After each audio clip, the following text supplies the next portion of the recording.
Destiny 2 console version is actually getting an FOV slider, and Genshin Impact devs talk about changes to Resend. All that and more. My name's Ethos, and these are your top 5 stories of this week's free-to-play weekly. Last week, Scape had an update that offers several new options for your controls, new game modes, and of course, to kick off a brand new Battle Royale holiday event. Players using controllers have access to an exponential aiming curve, as well as new aiming settings for such things as horizontal and vertical, extra speed and speed delay, and speed time. There's also a brand new FOV slider for both PS4 Pro and Xbox One players. And not only that, a new Halloween event got a trailer, and it will also add 2 brand new modes, Solo Crown Rush with Second Chance and a Dark Haze Squad during the 2 weeks of celebration. The first lets you respawn if you're bumped off in the first 4 minutes and 40 seconds of the match, while the second offers a darker city with a thick fog shrouding everything in the mist. There's also Halloween-themed items in the shop as well. And moving in at number 4, a little bit of good news and a little bit of bad news for Apex Legends players waiting for their platform versions announced earlier this year. First off, the good news: if you are a PC player who's been waiting for the game to come to Steam, your wait is almost over. According to an announcement from EA, players can expect the Steam launch along the Season 7 update on November the 4th. For those of you who are already playing on Origin, you'll be able to carry all your progress between both platforms. And then now for the bad news: if you were waiting for the Nintendo Switch version, you're gonna have to wait a little bit longer due to COVID. The upside is, though, that when it does arrive, it will include cross-platform play, the latest seasonal content available at that time, and match other versions of the game. And still, keeping Apex Legends and EA in the news, coming in at number 3, it looks like you can add Canada to the list of countries that's going to have a reckoning with the legality of loot boxes in video games. Specifically, it's not the government of Canada, but a pair of Canadians, Mark Sutherland of British Columbia and Sean Moore of Ontario, who are taking on EA to task for its loot box practices and a class action civil claim against the publisher and developer. Sutherland and Moore claim that EA's loot boxes are gambling, a notion that's been put forth by many and roundly denied by publishers, and that EA is thusly operating an illegal gambling operation. As a class action suit, this suit is being filed on behalf of not only the 2 plaintiffs, but anyone who's also been affected by EA's practices.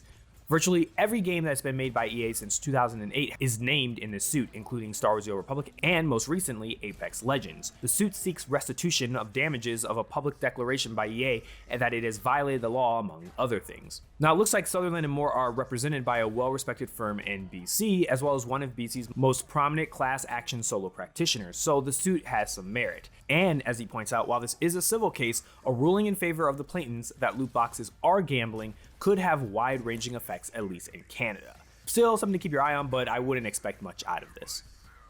And moving in on story number 2, Destiny 2 fans that plan to play the game on next-gen consoles are going to have some great news when it comes to taking advantage to faster load times, and you'll be able to jump into Beyond Light when it launches in November. However, even after that point, you won't have to wait too long to take full advantage of the brand new specs, as Bungie announced last week that the actual next-gen versions of this free-to-play game will launch on December the 8th, so a month after Beyond Light's November the 10th launch. Both PlayStation 5 and Xbox Series X will both be sporting 4K graphics and 60 FPS frame rates, while the Xbox S will still support 60 FPS, but it'll only run at a 1080p resolution as expected. Perhaps most importantly, though, the next-gen versions of these games will finally get the ability to adjust their FOV, field of view settings. This ability is still in testing with Bungie, so hopefully it will all come to fruition in time for launch. And speaking of consoles, each console will support cross-generational play, so that means if you're playing on PS5, you'll still be able to play with your PS4 friends. The same will hold true for Xbox as well. Crossplay across differing platforms still won't be a thing, though. And finally, your number 1 story of this week: the Genshin Impact dev team has been taking note of player suggestions, and changes are on the way. Last week, in their latest developer discussion on their website, the team discussed several changes based off the community feedback coming in version 1.1. This is scheduled November the 11th. These things include addressing the amount of original resend required to complete tasks, adding a key binding and controller setup function, and tweaking the teleport system. One of the biggest complaints about the game is the limitations related to the original resend. For most players, the amount of resend needed to complete the Battle Pass weekly missions is just too high. Now, once 1.1 launches, the required amount of weekly missions will drop from 1,600 to 1,200, and the amount of resend players will be able to store will increase from 120 to 160. And for those of you who are tweaking your keyboard bindings, there's also good news, although you may want to temper your excitement a little bit. According to the post, a key binding and controller setup function is being developed.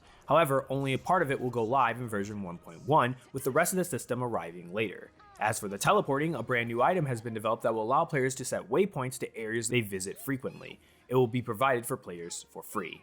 Other things that have been addressed involve how players will be able to view these items, either sorting through artifacts or being able to easily determine which artifacts or weapons are attached to which characters without having to deep dive into the menus. That sort of stuff will come nearly in the future. And that moves us to the question of the week. Seems like a lot of news has been around FOV sliders, so let me know in the comment section below for you guys who are only on console. Are you excited about having an FOV slider and do you plan on using it? And for you guys who are already on PC or already use the FOV slider, what is your usual FOV you set to? 90, 120? Me personally, I like cranking it up all the way, so I am that crazy person that runs around with 120, but let me know your FOV in the comment section below. And that's your top 5 stories for this week's Free to Play Weekly. Don't forget to check out mmobomb.com for giveaways and the latest news. My name is Ethos, and I'll catch you guys later. Peace out, everyone.